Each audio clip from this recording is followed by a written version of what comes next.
오늘 우리에게 주시는 하나님의 말씀 사무엘하 6장 1절부터 12절까지 함께 봉독합니다.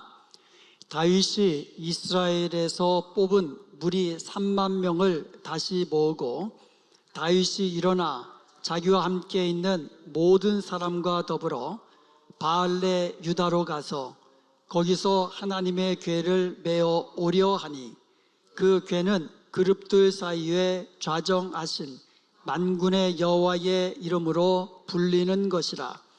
그들이 하나님의 궤를 새 수레에 싣고 산에 있는 아비나답의 집에서 나오는데 아비나답의 아들 우사와 아효가 그 새 수레를 모니라.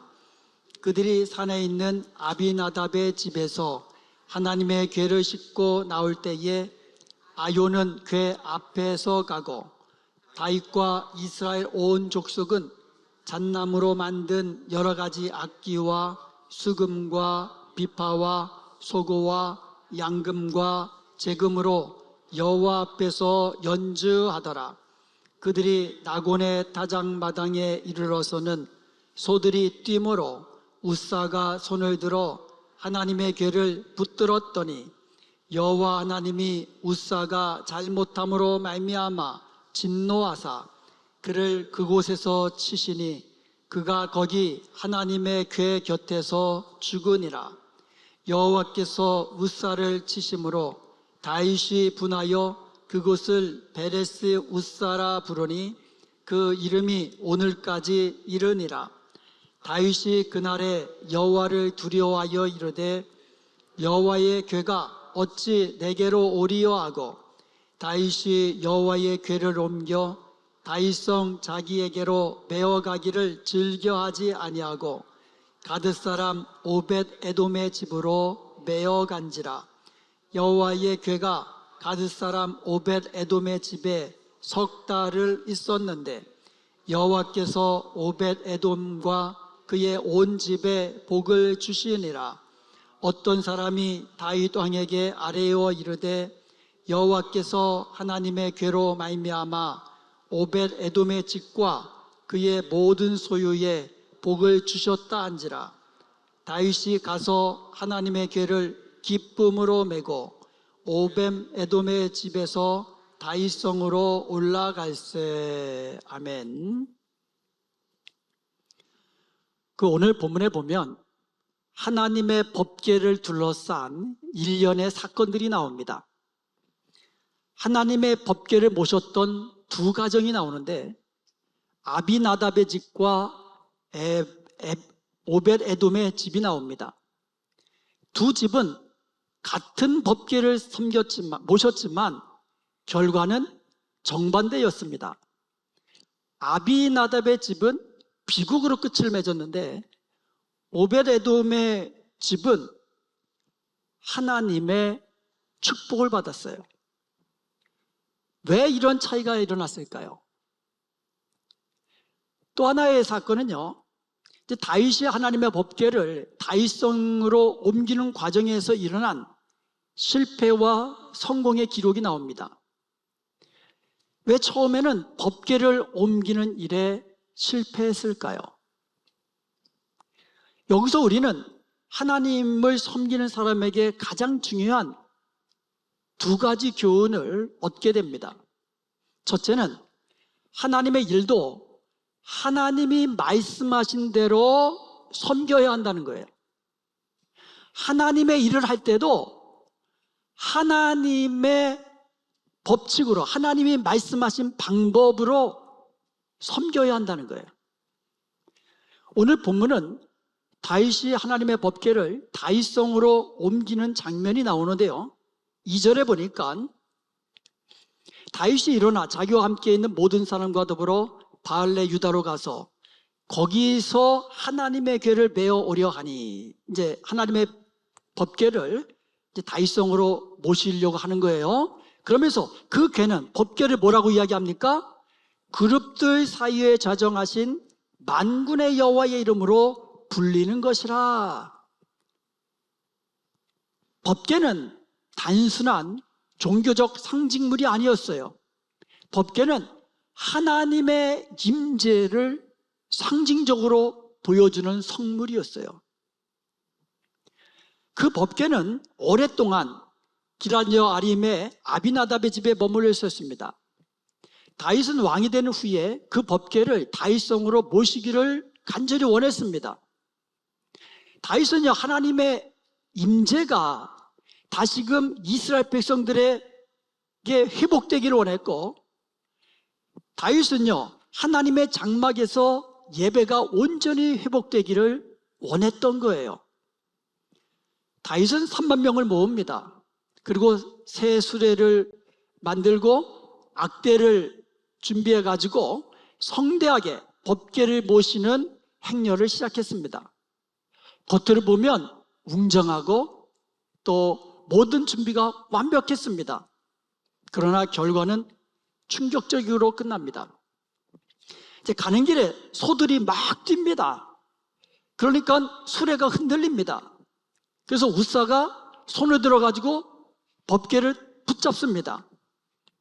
그랬다가 그 자리에서 죽게 되는 비극이 일어난 겁니다.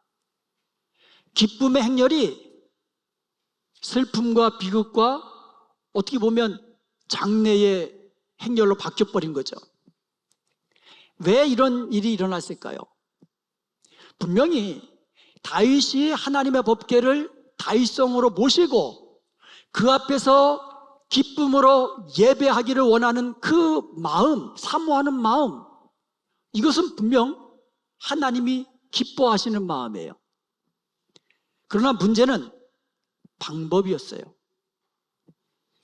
민수기 4장 15절에 보면 진영을 떠날 때에 이제 이스라엘 백성들이 이제 광야에서 머무르다가 이제 영광의 구름이 올라가고 움직이면 이스라엘 백성들은 그 구름을 따라 이동을 했습니다. 그런데 이동할 때에 성막을 옮겨야 되잖아요. 그 성막을 옮길 때에 성막과 그 안에 있는 성물들을 옮기는 그 방법을 하나님이 말씀해 주셨어요. 여기에 보면 그러나 성물은 만지지 말라. 그들이 죽으리라. 성막 안에 있는 성물은 만지지 말라는 거예요. 거룩한 것이기 때문에 만지면 죽으리라는 거예요. 그리고 회막 물건 중에서 이것들은 고핫 자손이 맬 것이며, 고핫 자손, 레위 사람들 중에서도 고핫 자손이 매라고 그랬어요. 매서 옮겨라. 한번 법궤 그림을 한번 보겠습니다. 법궤를 보면 위에 있는 것은 이제 덮는 것은 이제 속죄소죠. 그리고 그 옆에 긴 나무가 있잖아요. 그리고 거기 옆에 고리에 그 나무가 걸려져 있습니다. 왜 저렇게 궤에다가 고리를 만들고 긴 장대를 메어 놓았을까요? 만질 수 없기 때문에 아무도 저 법궤를 만질 수가 없는 거예요. 그러니까 옮길 때 어떻게 해야 되는 거예요? 고핫 자손 4사람이 어깨에 메고, 법궤를 만지는 것이 아니라 그 긴 장대를 법궤에 메고 그렇게 이스라엘 앞에서 걸어간 거예요. 그런데 다윗은 그 3만 명도 뭐 웅장하게 하고 그 여호와 앞에서 법궤를 이제 법궤 앞에서는 이제 여호와 앞에서 찬양하게 하고 이랬지만 새 수레를 만들어 가지고 거기에 실어서 온 겁니다. 사람이 보기에는 사람이 매는 것보다 소가 끄는 수레에다가 올려놓으면 더 안정적이잖아요. 더 편리하고 그리고 이 효율적이고 안전해 보였어요. 그리고 수레도 새롭게 다 제작해서 정성도 들어가 있어요. 그러나 이것은 하나님이 말씀하신 방법이 아니었다라는 거예요. 그 결과 우사의 죽음이라는 비극으로 끝나고 말았습니다. 여기서 우리는 중요한 교훈을 얻습니다. 하나님의 일은 하나님의 방법으로 해야 한다는 거예요. 우리가 하나님의 일을 할 때에 하나님이 명하신 말씀대로 해야 된다는 거예요.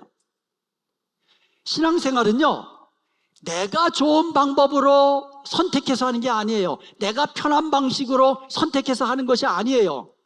하나님께서 말씀하신 대로 섬기는 거예요. 하나님이 말씀하신 대로, 내 좋은 대로, 내 편한 대로, 내 생각에 좋은 대로 하는 것이 아니라는 겁니다.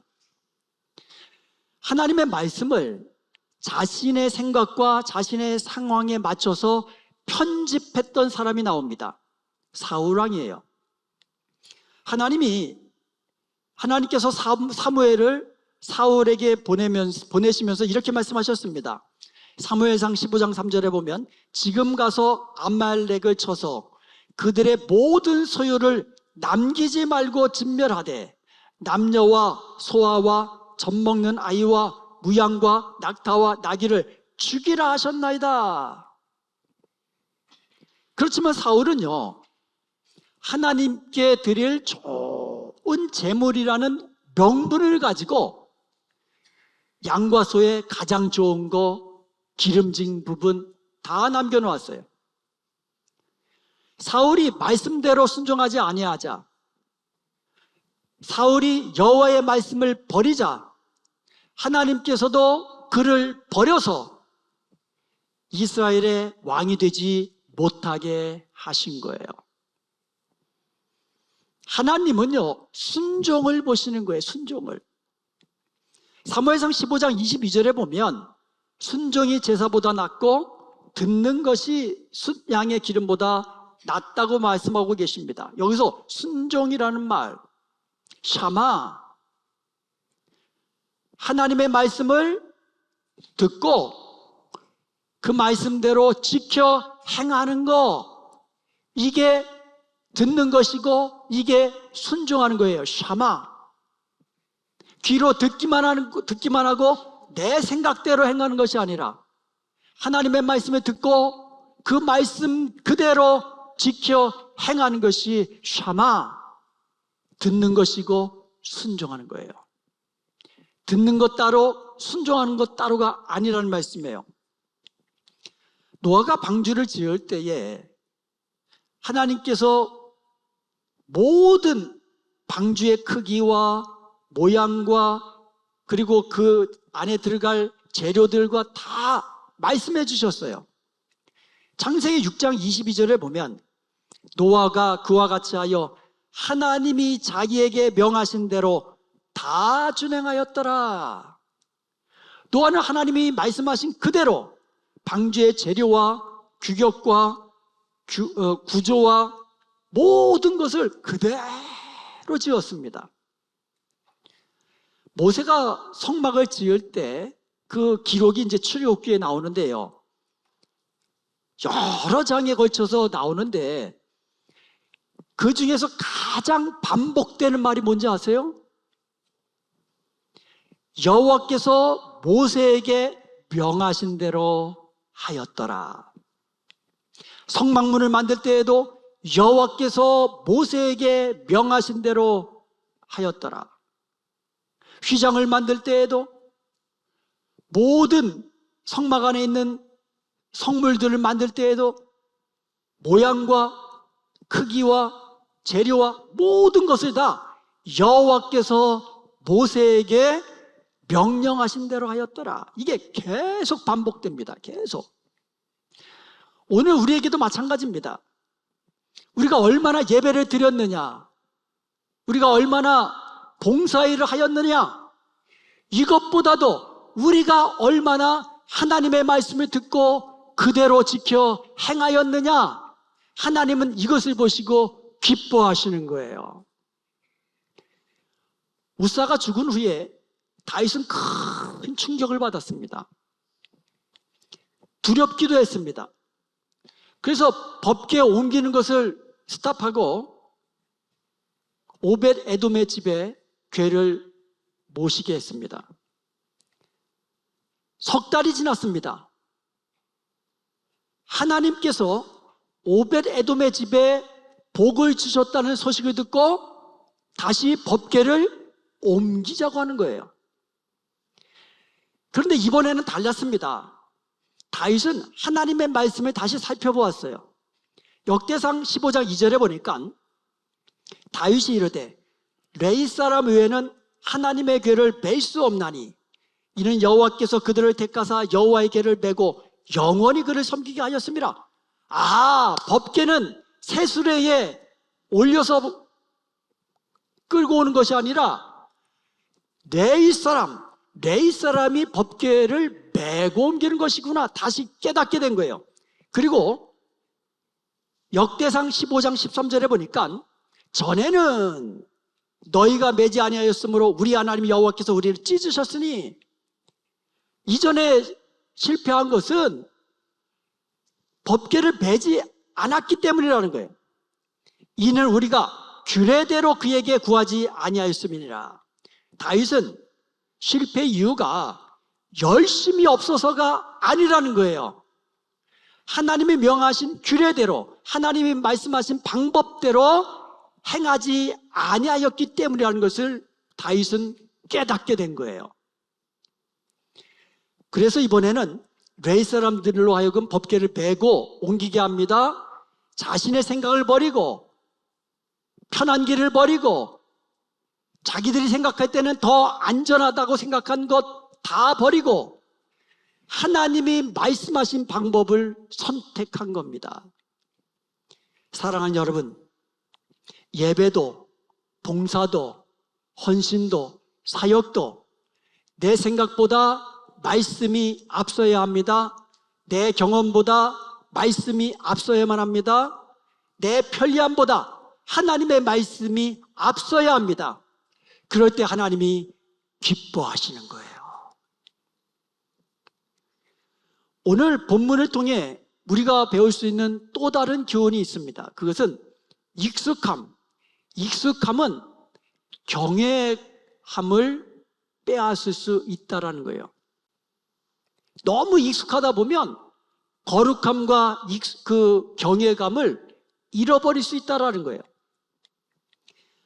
아비나답의 아들 우사와 아요가 법궤를 실은 세수레를 옮길 때 소들이 갑자기 뛰었다 그랬잖아요. 그러니까 수레가 막 흔들리니까 우사가 그 법궤를 붙잡은 거예요.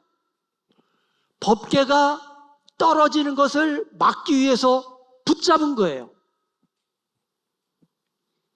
사람이 보기에는 옳은 행동처럼 보여요.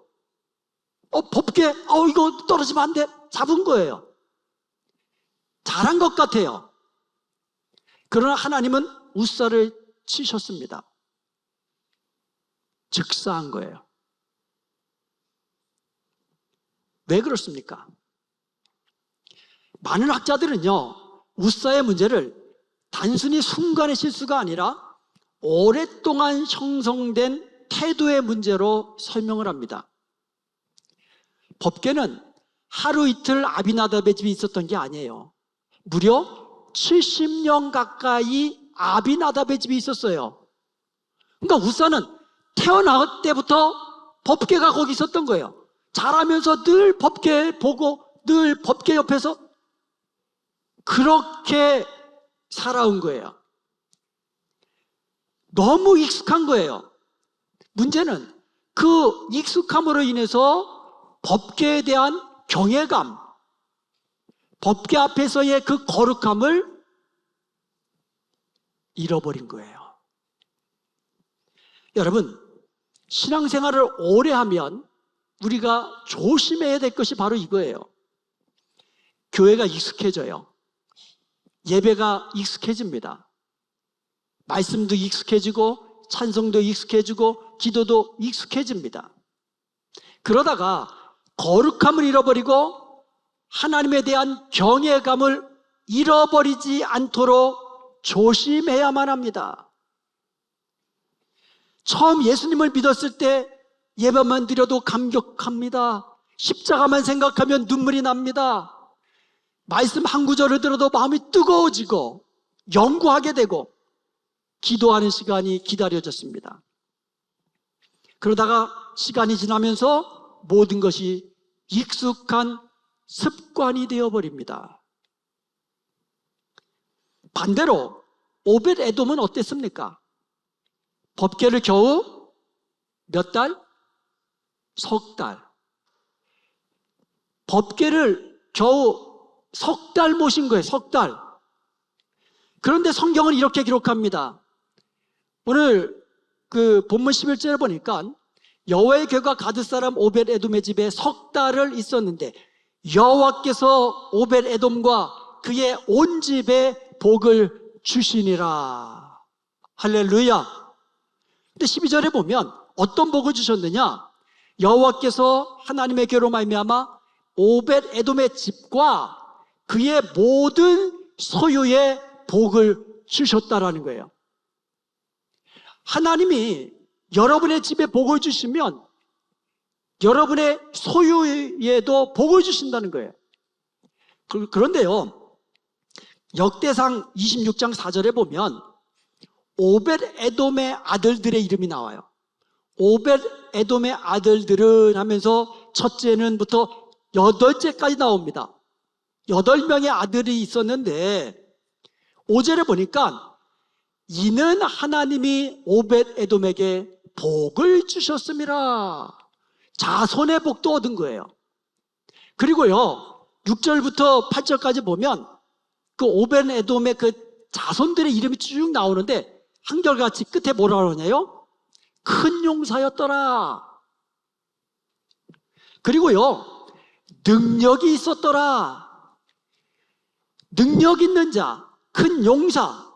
그래서 맡은 직무들을 다 잘 감당하는 자들이었더라. 이렇게 나오는 거예요.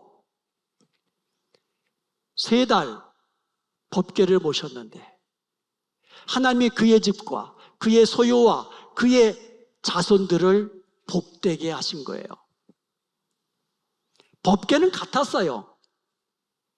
하나님도 동일하신 하나님이십니다. 무엇이 달랐을까요? 차이는 하나님의 임재를 대하는 태도에 있었습니다. 오벳 에돔은 하나님의 법궤, 하나님의 임재 앞에서 경외감으로 살았던 거예요. 두려운 마음으로 거룩함을 잃지 않은 거예요. 그래서 하나님은 그의 가정을 복되게 하신 거예요. 오늘 우리도 스스로에게 질문해야 됩니다. 나는 혹시 익숙함으로 인하여 경외감과 거룩함을 잃고 있지는 않은가?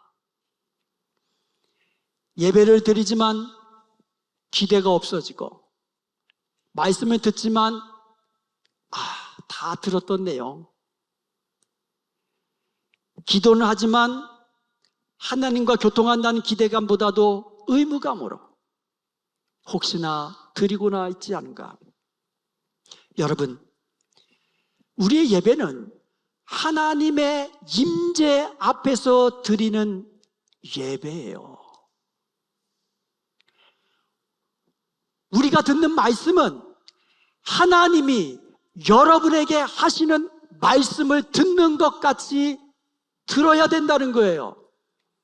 기도를 할 때에도 하나님과 직접 교통하면서 하나님이 내 기도를 들으시고 응답하신다는 그 믿음으로 드려야 하는 거예요. 간절함으로 드려야 되는 거예요. 그럴 때 하나님은 여러분에게 복을 주시고, 아멘. 여러분이 하는 모든 행사에 복을 주시고 여러분의 자녀들에게도, 자녀 손들에게도 복을 주시는 것입니다. 사랑하는 성도 여러분, 오늘 말씀은 두 집을 보여주고 있습니다. 아비나답의 집과 오벳 에돔의 집입니다.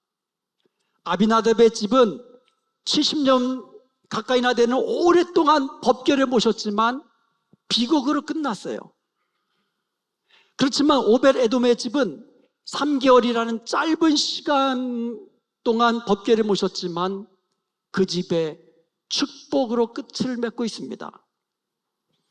오늘 우리의 가정이 오벳 에돔의 집처럼 하나님을 경외하고 하나님의 임재 안에 앞에서 살아가는, 그래야 하나님이 주신 복을 누리는 복된 가정이 되기를 축복합니다.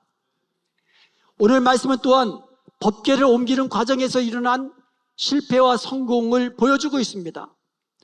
그 과정에서 하나님의 일도, 하나님이 원하시는 일도 하나님이 말씀하시는 그 말씀대로 섬겨야 되고 하나님이 말씀하신 방법대로 행해야 된다는 것을 우리는 깨닫게 되었습니다. 그러므로 우리 교회가 사람 중심의 교회가 아니라 말씀이 중심이 되는 교회, 하나님이 중심이 되는 교회가 되기를 원합니다. 그리하여서 우리 교회가 하나님이 기뻐하시는 교회가 되어서 날마다 든든히 세워져가는 복된 교회가 될 수 있기를 주님의 이름으로 축원드립니다.